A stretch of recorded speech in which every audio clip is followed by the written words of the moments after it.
Bonjour, bienvenue. Avant de commencer, abonnez-vous à notre chaîne et laissez un cœur en commentaire sous cette vidéo. La mort de mon père a été un séisme dans ma vie. Je me souviens encore de la voix tremblante de ma mère au téléphone, m'annonçant qu'il venait de s'éteindre, sans un mot d'adieu. Tout s'est écroulé autour de moi, la maison où j'avais grandi semblait soudain vide et glaciale, chaque pièce résonnait de son absence.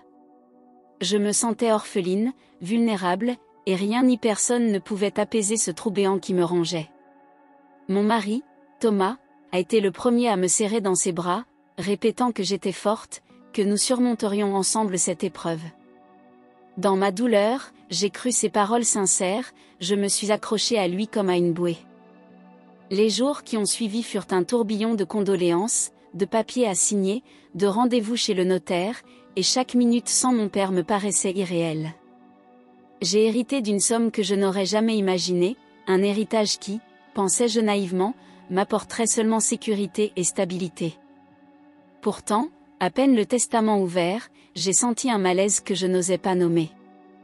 Thomas avait ce regard étrangement attentif sur chaque document, il me posait des questions auxquelles je ne comprenais rien, et j'étais trop épuisée pour m'en soucier. Il s'était chargé de presque tout, me disant de me reposer, mais en réalité, il contrôlait chaque détail. Je croyais encore qu'il le faisait par amour, que c'était sa façon de prendre soin de moi. Pourtant, la solitude de mes nuits devenait plus lourde, je me réveillais en sursaut, la gorge sèche, persuadée d'entendre des bruits dans la maison. Mon chagrin se mélangeait à une angoisse sourde, comme un avertissement que je ne comprenais pas encore. La douleur de la perte couvrait tout, et je me disais que ce sentiment étrange finirait par passer. Mais au fond, quelque chose de bien plus sombre avait déjà commencé à se mettre en place. Les semaines ont passé, et la présence de Thomas a changé subtilement, comme un masque qui se fissure lentement.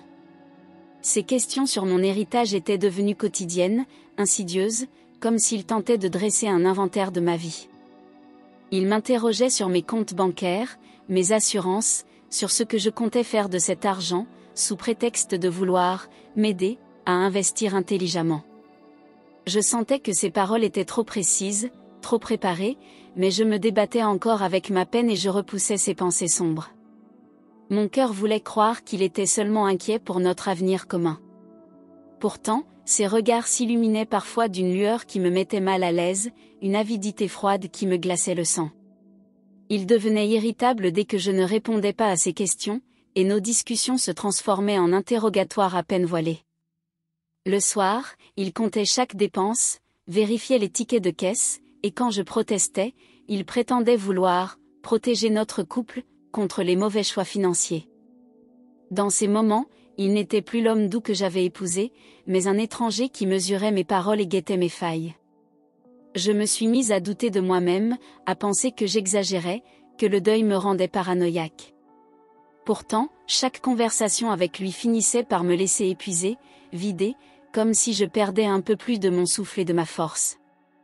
La façade de notre mariage commençait à se fissurer sous le poids d'un secret que je pressentais sans oser encore l'affronter.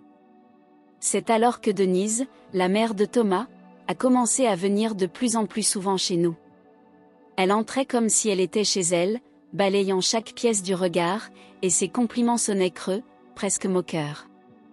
Je voyais bien qu'elle s'installait dans ma vie sans y être invitée, imposant sa présence et ses avis sur tout, du choix des rideaux à l'emplacement des meubles. Avant, je la trouvais déjà dure et envahissante, mais depuis la mort de mon père, quelque chose avait changé dans ses yeux, une lueur avide, comme si elle jaugeait ma valeur au poids de mon héritage.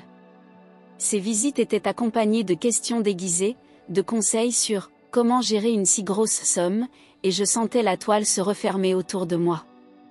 Denise s'asseyait toujours en face de moi, ses doigts manucurés tapotant nerveusement la table, comme si le temps pressait. Elle me racontait des histoires sur la difficulté des jeunes veuves à rester maîtresses de leur fortune, lançant des regards appuyés à son fils. Thomas, lui, la laissait parler sans jamais me défendre, affichant même parfois un petit sourire que je n'avais jamais vu auparavant. Ces moments me mettaient mal à l'aise au point de me donner la nausée, mais je me forçais à sourire pour éviter un conflit. La solitude me pesait plus que jamais, et j'avais l'impression d'étouffer dans ma propre maison, devenu le théâtre d'un jeu dont je ne comprenais pas encore toutes les règles. Chaque soir, je m'endormais avec la sensation d'être observée, comme si mes moindres gestes étaient enregistrés et analysés. C'est un soir, en entendant une conversation chuchotée entre Thomas et Denise, que j'ai compris l'ampleur du danger. Je m'étais levée pour boire un verre d'eau, et leur voix venait du salon, basse mais clairement complice. Ils parlaient de moi comme d'un obstacle qu'il fallait éliminer proprement, pour sécuriser l'avenir de la famille, des mots qui ont figé mon sang. Ma tête tournait, mes mains tremblaient, et j'ai regagné ma chambre en silence, terrifiée à l'idée qu'ils puissent réaliser leur plan. J'ai compris que je ne pouvais plus faire confiance à l'homme que j'aimais ni à sa mère, que j'étais seule face à un piège prêt à se refermer. Dès ce moment, j'ai commencé à observer chaque geste, chaque regard, avec une méfiance nouvelle. Les sourires de Thomas me semblaient faux, et les visites de Denise prenaient des airs de complot permanent. J'essayais de cacher ma peur, mais mon corps me trahissait, insomnie, crise de panique, main moite à chaque porte qui s'ouvrait. J'ai pris conscience que ma vie dépendait de ma capacité à anticiper leurs mouvements, et que la moindre erreur me coûterait la vie.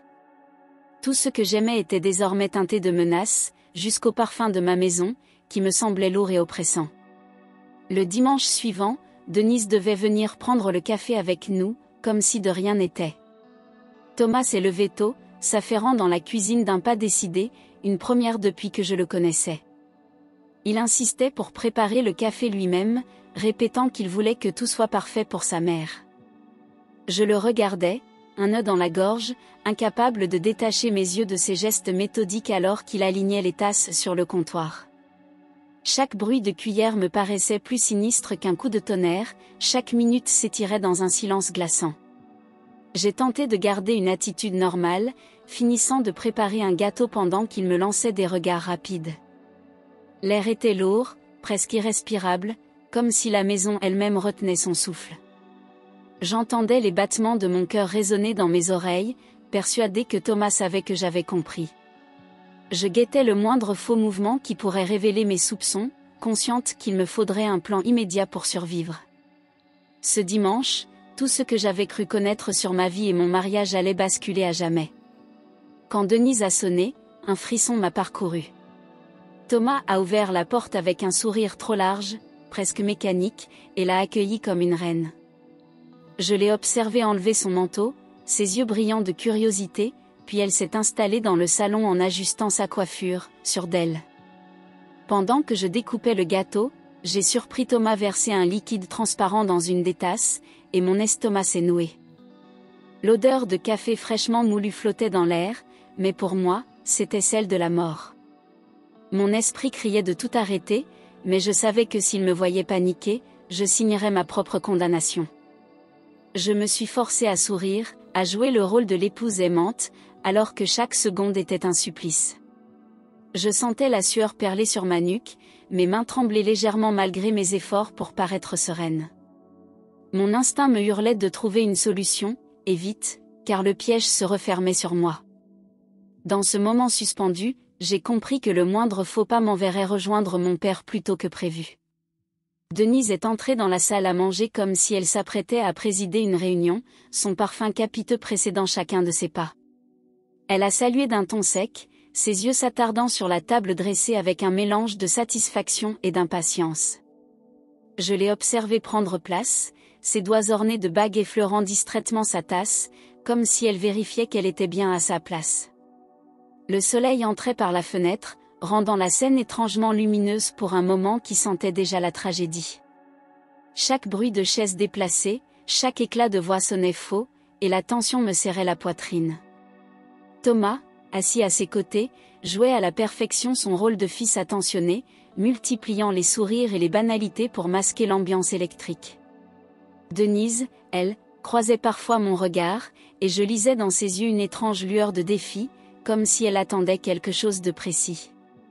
La pièce semblait plus étroite, l'air plus dense, chaque respiration un effort pour ne pas trahir la terreur qui grandissait en moi. Tout en versant le café, Thomas posait discrètement sa main sur mon épaule, un geste qui aurait pu paraître tendre, mais qui me glaçait. J'ai senti que la moindre hésitation me coûterait la vie, et j'ai compris qu'il était trop tard pour fuir. Thomas a servi le café avec un soin maniaque, ses gestes d'une précision presque théâtrale, alignant les tasses devant chacun de nous comme s'il disposait des pièces sur un échiquier.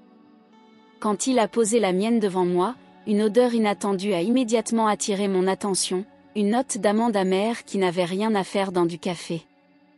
Mon cœur a manqué un battement, mes mains se sont crispées sur mes genoux, mais j'ai réussi à ne rien laisser paraître sur mon visage. Je voyais Denise se préparer à boire, ajustant son foulard avec nonchalance, inconsciente du danger qui flottait dans l'air. Les secondes passaient au ralenti, chaque battement de mon cœur résonnait comme un tambour. J'ai rassemblé mon courage et pris ma tasse, faisant semblant de la porter à mes lèvres pour ne pas éveiller de soupçons. Mon regard croisait celui de Thomas, plein d'une intensité qui confirmait mes pires craintes, il attendait le moment où je m'effondrerais. J'ai senti le vertige me gagner, mais je savais que la panique serait fatale.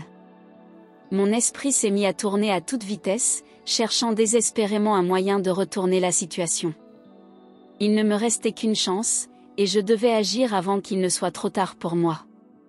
J'ai pris une inspiration profonde, essayant de calmer le tremblement de mes mains, et dans un mouvement calculé, j'ai échangé discrètement ma tasse avec celle de Denise pendant qu'elle riait d'une vieille anecdote racontée par Thomas. Mon geste a été rapide, presque imperceptible, et j'ai prié pour qu'aucun des deux ne remarque l'échange fatal. Mon cœur battait si fort que j'avais peur qu'il explose, chaque seconde me paraissait interminable, comme si le temps refusait d'avancer. J'ai reposé la tasse devant Denise avec un naturel forcé, feignant l'innocence, tandis que la conversation reprenait son cours. La sueur coulait le long de ma colonne vertébrale, glaciale comme la peur qui me rongeait. J'ai continué à sourire, à hocher la tête aux propos de ma belle-mère, même si chaque mot m'arrivait étouffé par le bourdonnement de mon sang dans mes oreilles. Denise a enfin porté la tasse à ses lèvres et bu une première gorgée, insouciante, pendant que Thomas se détendait, persuadé que le plan fonctionnait. J'ai ressenti un mélange de soulagement et de terreur en la voyant boire ce qui m'était destiné. Pourtant, je savais que tout ne faisait que commencer, et qu'il me faudrait encore survivre aux minutes à venir. Mon destin venait de basculer, et le masque de la comédie risquait de tomber d'un instant à l'autre. Je me forçais à rire aux blagues de Thomas, à répondre aux questions de Denise, alors que mon esprit était concentré sur chaque réaction de ma belle-mère. Elle buvait sa tasse en plusieurs gorgées, sans se douter qu'elle scellait elle-même son sort, et je l'observais attentivement, le cœur prêt à éclater. Thomas, lui, semblait plus détendu, presque satisfait, comme s'il se réjouissait déjà de ma disparition annoncée. Chaque seconde était un supplice, car je craignais qu'il remarque un détail qui trahirait mon stratagème. J'avais l'impression que le moindre battement de cils pouvait déclencher une explosion de violence. Je comptais mentalement le temps qui passait, essayant de me rappeler combien de minutes il fallait pour que le poison agisse, si c'était vraiment ce que j'avais senti dans ma tasse. Le silence se faisait plus pesant entre deux éclats de voix forcés, et mes mains, posées sur mes genoux, tremblaient légèrement malgré mes efforts pour paraître calme. Mon regard croisait celui de Thomas, qui cherchait déjà un signe de faiblesse chez moi, et je devais résister à l'envie de détourner les yeux. Chaque minute qui s'écoulait sans que je ne m'effondre augmentait sa perplexité, mais aussi le risque qu'il comprenne. Je savais que ma survie dépendait de ma capacité à rester crédible jusqu'au bout. Au bout d'une vingtaine de minutes, Denise a commencé à se plaindre d'un malaise, portant la main à sa gorge comme si elle avait du mal à avaler. Son visage, d'abord rayonnant de suffisance, s'est rapidement décomposé, s'est très crispé par une douleur croissante. Je l'ai vue se pencher en avant, ses yeux cherchant ceux de Thomas avec panique, et un vertige a semblé l'emporter. Mes mains se sont serrées sous la table pour ne pas trahir ma peur, tandis qu'elle gémissait faiblement, incapable de comprendre ce qui lui arrivait. L'instant avait un parfum de cauchemar éveillé, et la pièce était soudain glaciale. Thomas s'est levé d'un bond, le regard affolé, ses mains tremblant alors qu'il appelait le nom de sa mère d'une voix blanche. Sa panique paraissait sincère, mais je savais qu'elle était alimentée par l'incompréhension, le plan avait dérapé et la mauvaise personne était en train de mourir. Denise commença à perdre le contrôle de ses mouvements, ses doigts cherchant désespérément appui sur la table avant de s'y agripper. Mon cœur battait à tout rompre, partagé entre la peur et un instinct de survie qui me hurlait de rester impassible. La scène se déroulait comme au ralenti, chaque seconde imprimée dans ma mémoire avec une précision effrayante. Thomas s'est mis à hurler, appelant les secours d'une voix déformée par la panique, ses yeux fous allant de moi à sa mère qui s'effondrait lentement sur sa chaise.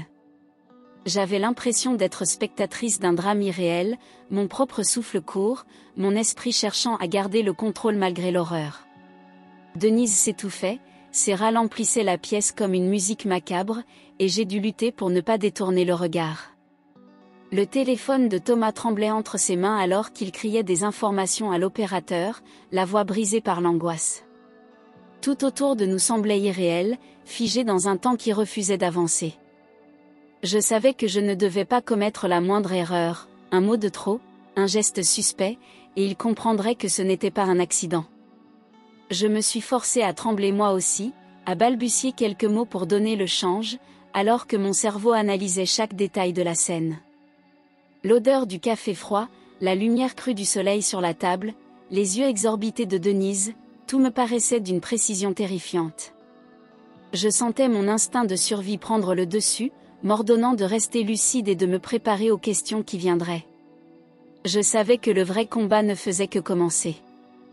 L'ambulance est arrivée en un temps qui m'a semblé une éternité, la sirène déchirant le silence oppressant de notre rue. Les brancardiers ont envahi la maison, professionnels et rapides, mais le chaos de la scène semblait les ralentir. Denise, inconsciente, fut placée sur le brancard pendant que Thomas pleurait bruyamment, ses sanglots sonnant faux à mes oreilles. Moi, je me tenais en retrait, les jambes flageolantes, répétant que je ne comprenais pas ce qui se passait, jouant la femme dépassée par l'horreur. Chaque seconde me rapprochait du point où tout pouvait basculer si quelqu'un découvrait la vérité. Le salon, encore rempli de l'odeur du café et de la peur, résonnait des pas des secouristes et des bips de leurs appareils. Thomas tentait de suivre le brancard, parlant sans cesse pour se donner une contenance, tandis qu'un des ambulanciers lui demandait de rester en arrière. Les voisins commençaient à sortir, attirés par les gyrophares, et leurs regards curieux se posaient sur notre maison. J'avais l'impression que chaque œil braqué sur moi pouvait lire la terreur et la culpabilité qui me brûlaient de l'intérieur. Malgré tout, je savais que je devais garder le masque jusqu'au bout pour ne pas tout perdre. À l'hôpital, la nouvelle est tombée comme un coup près, Denise n'avait pas survécu au trajet, son cœur ayant cessé de battre avant l'arrivée aux urgences. Le médecin, le visage grave, nous a annoncé que la cause du décès était suspecte, et que la police serait immédiatement contactée. Le monde s'est mis à tourner autour de moi, les murs blancs de l'hôpital semblaient se refermer comme une prison glaciale. Thomas, livide, serrait ses poings, la rage et la peur se disputant chaque trait de son visage. Je savais que le moment que je redoutais tant était arrivé, le début de l'enquête. Un policier est apparu presque aussitôt, son uniforme impeccable contrastant avec le chaos de nos émotions, et a commencé à poser des questions. Il notait chaque mot, chaque hésitation, et ses yeux acérés me donnaient l'impression qu'il devinait mes pensées les plus sombres. Thomas essayait de répondre, mais sa voix tremblait, trahissant une panique qu'il ne contrôlait plus. Moi, j'alternais entre des phrases courtes et des silences calculés, cherchant le juste milieu pour paraître effondré sans paraître coupable. La pièce était emplie d'une tension insoutenable, et je sentais que la vérité s'approchait comme un couteau. Quand l'inspecteur a tourné son regard vers moi, son expression impassible m'a glacé jusqu'aux os. Sa voix était calme, presque douce, mais chaque question était une flèche visant le moindre signe de mensonge dans mes réponses. J'ai pris une grande inspiration et j'ai décidé de tout raconter, l'odeur d'amande, le comportement étrange de Thomas, le café qu'il avait voulu préparer seul. J'ai décrit le moment où j'avais senti que ma vie était en danger, sans évoquer l'échange de tasses pour ne pas paraître coupable moi-même. Mon récit était un équilibre précaire entre vérité et silence, entre survie et justice. L'inspecteur notait chaque détail avec une concentration terrifiante, ses yeux ne quittant jamais les miens, comme s'il cherchait à percer mon âme. Thomas, à côté de moi, semblait au bord de l'implosion, son visage alternant entre la colère et la peur la plus totale. J'ai senti qu'en parlant, je venais de déclencher un engrenage irréversible, que plus rien ne serait jamais comme avant. Le silence qui a suivi mon témoignage était plus lourd que tous les cris, il annonçait la chute prochaine de celui qui avait voulu me tuer. Je savais qu'il n'y aurait plus de retour possible, et que la bataille pour ma vie entrait dans sa phase finale. Quand Thomas a compris que mon témoignage l'accusait directement, il a blêmi, ses yeux se sont écarquillés d'une terreur animale. Sans prévenir, il s'est levé d'un bond et a couru vers la sortie de l'hôpital, bousculant une infirmière sur son passage. Les cris des patients et des soignants ont résonné dans le couloir, attirant l'attention des policiers présents qui se sont lancés à sa poursuite. Mon cœur battait à tout rompre, partagé entre l'espoir qu'il soit arrêté et la peur qu'il parvienne à s'échapper pour revenir se venger. Chaque seconde de cette scène me paraissait interminable, comme si le temps lui-même retenait son souffle. Je suis resté figé, incapable de bouger, les images de Thomas s'enfuyant gravées dans ma mémoire comme un cauchemar éveillé. Les bruits de pas, les ordres criés par les agents, le fracas d'une porte claquée, tout me semblait irréel, comme si je flottais hors de mon corps. Je voyais les silhouettes s'agiter au loin, jusqu'à ce qu'un policier revienne, haletant, pour annoncer qu'il l'avait intercepté avant qu'il n'atteigne le parking. À cet instant, un mélange de soulagement et de nausée m'a submergé, car je réalisais que j'étais enfin hors de danger immédiat. Mais je savais aussi que l'écho de cette tentative de fuite me hanterait encore longtemps. Une fois maîtrisé, Thomas a été menotté sous mes yeux, son regard fou oscillant entre haine et désespoir, comme s'il venait seulement de comprendre qu'il avait tout perdu. Installé dans un petit bureau de l'hôpital, il a d'abord nié en bloc, sa voix montant dans les aigus, jusqu'à ce qu'un inspecteur le confronte aux contradictions de ses propos. Pressé de questions, il a fini par craquer, les larmes aux yeux, avouant que l'idée venait de Denise et qu'ils avaient planifié ma mort pour s'approprier mon héritage. Ces mots coulaient comme un poison, chaque syllabe dévoilant la noirceur de ses intentions et la minutie de leur plan. J'écoutais, glacé, l'homme que j'avais aimé se transformer en un étranger absolu. Ses aveux étaient si précis que même les policiers semblaient mal à l'aise, notant chaque détail d'un air sombre. Il décrivait la recherche du poison, les discussions avec sa mère sur le moment idéal pour passer à l'acte, et comment ils avaient pensé profiter de mon état de deuil pour agir. Chaque phrase arrachait un peu plus mon cœur, détruisant les souvenirs heureux que je croyais avoir partagés avec lui. Je voyais son visage, déformé par le désespoir, et je comprenais qu'il ne restait plus rien de l'homme que j'avais épousé. Dans ce bureau exigu, la vérité s'étalait crue, et il n'y avait plus de place pour la moindre illusion. Quand les policiers l'ont emmené menotter, j'ai senti un mélange de soulagement, de tristesse et de dégoût m'envahir. Le voir passer devant moi, la tête baissée, le regard fuyant, me confirmait qu'il n'y avait plus de retour possible pour nous. Les flashs des journalistes massés devant l'hôpital illuminaient son visage blême, capturant l'instant où sa double vie s'effondrait publiquement. Je savais que ce spectacle marquerait ma vie à jamais, gravant dans ma mémoire la chute de l'homme que j'avais cru aimer. Les sirènes de la voiture de police emportant Thomas semblaient sonner la fin d'un chapitre aussi horrible qu'inévitable. Je me suis retrouvée seule dans le couloir, le silence retombant comme une chape de plomb, les médecins et les policiers me lançant des regards compatissants. Chaque respiration me paraissait un effort surhumain, mais au fond de moi, un sentiment nouveau commençait à poindre, la sensation d'être libre pour la première fois depuis des mois. Pourtant, cette liberté était teintée d'une douleur sourde, celle de savoir que mon mariage n'avait été qu'un tissu de mensonges. J'ai senti mes jambes fléchir et je me suis accrochée à une chaise, incapable de retenir mes larmes. Tout venait de s'écrouler, mais j'étais encore en vie. Malgré l'arrestation de Thomas, un sentiment de peur viscérale s'était installé en moi, impossible à chasser même en sachant qu'il était derrière les barreaux. Chaque bruit de pas devant ma porte, chaque coup de téléphone inconnu me faisait sursauter, persuadé qu'il avait laissé quelqu'un pour finir ce qu'il avait commencé. La nuit, je me réveillais en sueur, hanté par ses aveux et le souvenir de Denise s'effondrant sur la table, le poison détruisant lentement sa vie. Je passais des heures à fixer le plafond, le cœur battant à s'en rompre, incapable de trouver le sommeil malgré l'épuisement. Ma maison, autrefois un refuge, était devenue une prison pleine d'ombre et de souvenirs terrifiants. Je ne pouvais plus supporter de croiser les regards de mes voisins, leur curiosité déguisée en compassion, ni de vivre dans ces pièces où chaque meuble me rappelait la trahison. Les photos de mariage accrochées au mur étaient devenues des reliques douloureuses, symbole d'un mensonge monumental qui avait failli me coûter la vie. Je savais que pour espérer un jour guérir, je devais fuir cet endroit qui sentait la mort et la peur à chaque recoin. Mais partir signifiait abandonner tout ce que j'avais construit, et cette idée me terrifiait presque autant que de rester. Pourtant, je sentais au fond de moi qu'il n'y avait pas d'autre choix si je voulais survivre. C'est ma meilleure amie Léa qui m'a tendu la main, m'offrant un coin de sa maison pour que je puisse souffler et réfléchir à la suite. Dès que j'ai franchi le seuil de chez elle, j'ai senti un poids s'alléger sur mes épaules, même si la peur ne me quittait pas complètement. Léa m'a accueilli avec une tendresse dont j'avais désespérément besoin, me préparant un lit dans sa chambre d'amis, veillant à ce que je mange et que je me repose un peu. Les premières nuits, pourtant, étaient un calvaire, je sursautais au moindre bruit, persuadée que Thomas allait surgir pour m'achever. Ses rires, ses menaces murmurées dans mes cauchemars, me poursuivaient sans relâche. Petit à petit, pourtant, le calme de la maison de Léa m'a permis de reprendre mon souffle et de réfléchir plus clairement.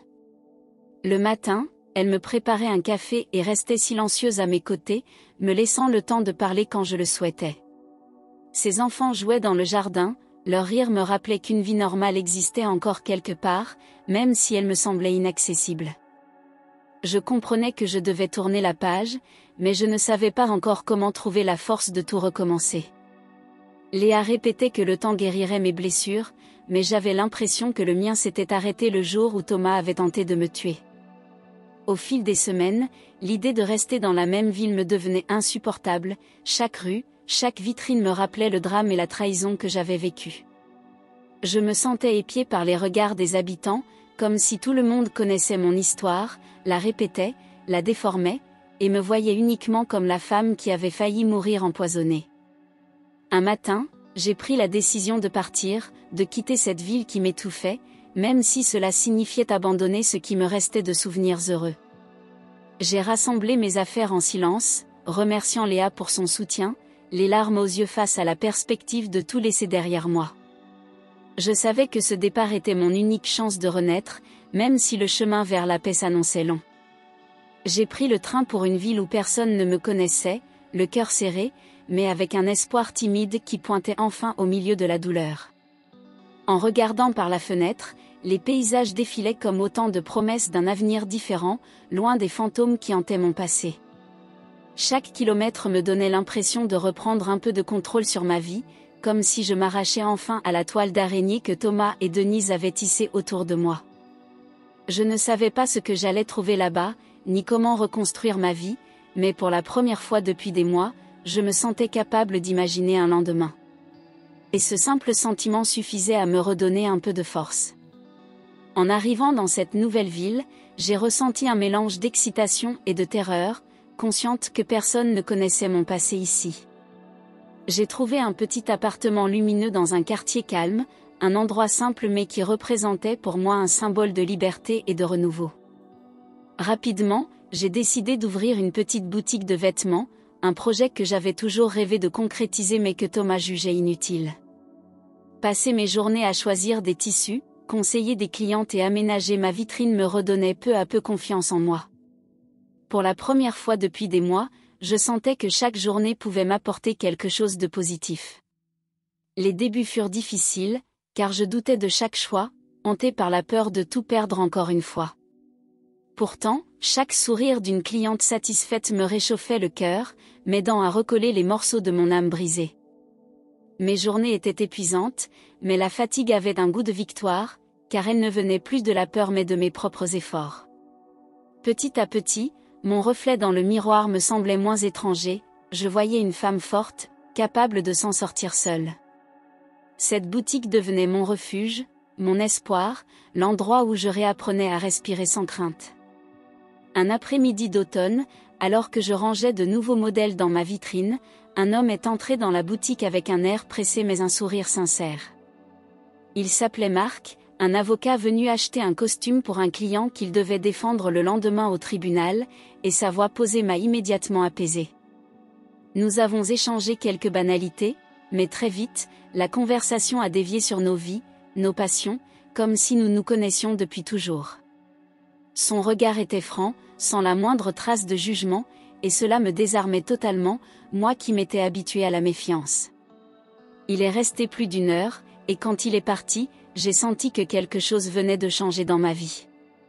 Les jours suivants, Marc est revenu, prétextant des retouches à faire ou des conseils à demander, et chaque visite était un rayon de soleil dans ma routine. Nous rions de tout et de rien, comme deux adolescents découvrant les premiers émois, et je sentais mon cœur se réchauffer après tant de mois de glace. Sa gentillesse, sa patience, et l'attention qu'il me portait étaient des cadeaux précieux qui me redonnaient confiance en la vie et en l'amour.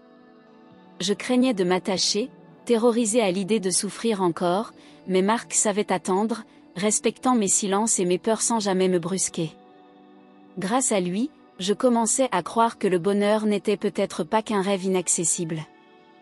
Notre relation a évolué naturellement, sans précipitation, chaque pas nous rapprochant avec une douceur que je n'avais jamais connue.